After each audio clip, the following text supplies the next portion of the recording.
አይደለም የፈለግነው ናይጄሪያዎች ናቸው የፈለጉት። ዝም ብለህ ያንን ታደርጋለህ፣ ልጁን በምንል ቦታ ይዘው ትመጣለህ እና አውቃለሁ። ግን የኔ እናት አንቺ ተጓዥ ነሽ እንደሆነ አንጀቴን የበላሽኝ የምር እኔ ያለኝን ነገር በሙሉ ይሰጥሻለሁ፣ ችግር የለው። አብሽ ይቺ ነገር ምን ነው ነበር ያልከኝ? ምን አገባሽ? ቆይ ምን አይነት ጥያቄ ነው ይሄ? ስወለድ ነው እንደዚህ ሆንኩት። የት ነበር ተወለድኩ ያልከኝ እንዴ? ቆይ ምን አገባሽ? ይኸውላችሁ ይቺ ልጅ ነገር አላት። ለምንድን ነው ቆይ ከአብርሽ ራስ ማትወርጁ?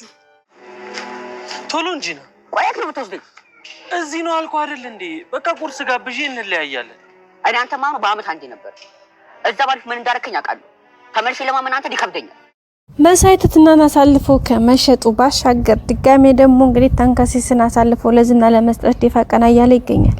በሚገርም ሁኔታ እንግዲህ መሳይ እንደውነቱ እንደ ስሙ እውነት መሳይ አስመሳይ በሚገርም ሁኔታ እንግዲህ ደፋ ቀና እያለ ነው የሚገኘው። ያው የገንዘብ ጉዳይ በጣም ልቡን የሰወረው መሳይ እንግዲህ መሳይ ማለት በነገራችን ላይ ሴቷ ማህሌት ወንድ ሁና ማለት ነው ማለት ጾታው እንጂ ኢትስ ሴም ምንም ችግር የለባቸውም። ማህሌት እንደምታውቁ ሞገስን ትመስላለች፣ መድብልን ስታይ መድብልን ትመስላለች፣ ብሩክን ስታይ ብሩክን ትመስላለች።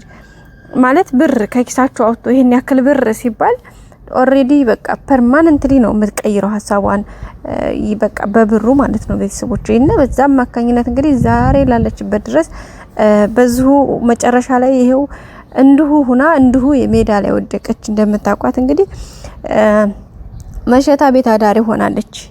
ስለዚህ ለሰዎች አያችሁ አይደለ ህሌናችንን ስንሸጥ መጨረሻ ላይ ህሌናችን እኛን ይሸጣናል። ገባችሁ አይደለ? እሱ ነው እንግዲህ ማህሌት ላይ ነውና አሁንም መሳይ ደግሞ የማህሌት ትንሽ ወንድሟ በሚገርም ሁኔታ አሁንም እንግዲህ እሱ ነው ያየን ያለ ነው። በሚገርመው እንዳያችሁት በባለፈው እንግዲህ ትትናን አሳልፎ ሽጦ 30 ሺህ ብር ተቀበለ። ግን ድጋሚ ያን 30 ሺህ ብር የሚገርመው 170 ሻክሎ ሆዴበት ማለት ነው ያለው ተሟጦ ሄደ ማለት ነው። እንግዲህ አሁንም እያለቃቀሰ ነው። አሁንም ደግሞ ድጋሚ ያንን ለማግኘት የበለጠም ለማግኘት አብረን ስራ በዛን እንውጣ በዝን ኑረድ እያለ ዝናጋ እንደፋቀና እያለ ነው የሚገኘው። በመጨረሻም እንግዲህ አሁን ደግሞ እሷን ተዋትና እሷን የምትሄድበትን ተቆጣጠር። ከዛ ሲቀጥል ደግሞ ማህሌትን ማነው ይቅርታ ታንካሲስን አሳልፈ ስጠን ብለውታል። በዛም እንግዲህ ኦኬ ብሎ ፈቃደኛ ሆኖ እንግዲህ ተፈታፍ እያለ ነው የሚገኘው። ይዞት ወዲ ቀጠርንበት የምንቀጥርበት ቦታ ይዘውና ተባለ። እሱም እንግዲህ የተባለውን ለማድረግ ታንካሲስን በዛ አታሉ እንግዲህ ይዞት ሄደ ማለት ነው። ቤተሰቦቻችን በጣም ነው የሚገርመው። በጣም በሚገርም ሁኔታ ነው። በጣም በአስቸጋሪ ሁኔታ ውስጥ ሆኖ እንግዲህ ይዞ መጥቷል ማለት ነው። ቤተሰቦቻችን በጣም የሚገርም ነው። በጣም ማለት ከሚባለው በላይ ነው እንግዲህ የሆነ ያለው ነገርዮች ሁሉ ማለት ነው። ውድ ቤተሰቦቻችን በመጨረሻም እንግዲህ ትትና ደግሞ ወደ በቃ ከዚህ ቤት መውጣት እንዳለባትና ከዚህ መራቅ እንዳለባት ነው የተሰማት። በመጨረሻም እንግዲህ ከዚህ ተነስታለች። አሁን ወጣለች ኦሬዲ ሸኙኝ ብላ እንግዲህ እና አብርሽም በቃ የምትሄድበት ለመሸኘት ፈቃደኛ ሆነዋል ማለት ነው። ተፍተፍ እያሉ ነው የሚገኙት። ምክንያቱም በእርግጥ አብርሽ እንድትሄድ ፈቃደኛ አልሆነም ነበር። ባትሄጂ ሲላት አይ እዚህ መሆኔን ድጋሚ አሁንም ለዝና ተገለጭ አድርገኛል። ስለዚህ እስካሁን ስላስጠጋችሁ በጣም አመሰግናለሁ። ካሁን በኋላ አንደኛ እናንተ መሰቃየት የለባችሁም፣ ሁለተኛ ደግሞ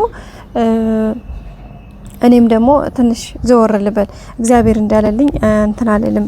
የምታውቂዋለሽ ዘመድ ያለሽ ወይ መግቢያ መውጫ አለሽ ወይ ሲላት እንግዲህ የምገባበት ምን ማቀው ጉዳይ የለኝም ብርስ አለሽ ወይ ሲላት እንግዲህ አንገቷን የደፋችው ምክንያቱም ምንም የላትም። ግን እንደናንተ መልካም ልብ ያላቸው ቅን ልብና ያላቸው ሰዎች ሊያስጠጉኝ ይችላሉ በማለት እንግዲህ ፈጣሪዋን በማመን ጉዟን ጀምራለች። አሁን ግን መጀመሪያ የትም ቦታ ከመሄዴ በፊት ከዛ ከጨለማ ቤት ውስጥ ህይወቱን ሰውቶ ያወጣኝን መድብልን ማግኘት አለብኝ ነው ያለችው። እንግዲህ መድብልን እንደምታገኘው ደግሞ ምንም ጥርጥር የለውም ቤተሰቦቻችን። መድብልን አግኝታው ነገርዮሾቹን ባጭር እንደሚፈቱትና ሁኔታው እንደሚስተካከል በጣም ቀላል ነው ብዬ አስባለሁኝ።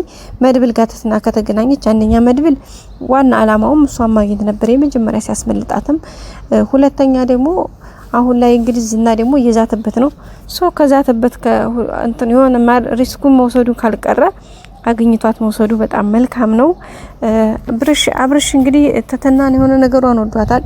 እሷም ደግሞ ተደጋጋሚ ጥያቄ እየጠየቀችው ነው ይመስለኛል። ግን አብርሽና ትትና እህትና ወንድም ናቸው። ምክንያቱም ትትና እንዳልኳችሁ በልጅነቱ ወጥቶ ወደ ቤተሰብ ያልተመለሰ ወንድም እንዳላት ደጋግማ ትናገራለችና ባለፈውም እንግዲህ ጠይቀው ነበር እሱን ራሱ ሳይቀር።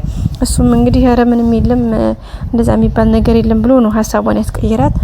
እሷም ግን አሁንም ድጋሚ አሁን ራሱ ልትሄድ እያለች እዚህ ጋር ግንባር ላይ ያለችው ምንድነች የተወለድከው የት ነው እያለችው ይገኛል። እሷ ምክንያቱም የያዘችው ታሪክ አላት ማለት የሆነ ሰው ቤተሰብ የነገራት የሆነ ብቻ የምታውቀው ታሪክ እንዳላት ነው ውስጧ የሚያስታውቀው ማለት ነው። እሱ ግን እንደዛ አይነት ነገሮችን ለመናገር ፈቃደኛ አልሆነም።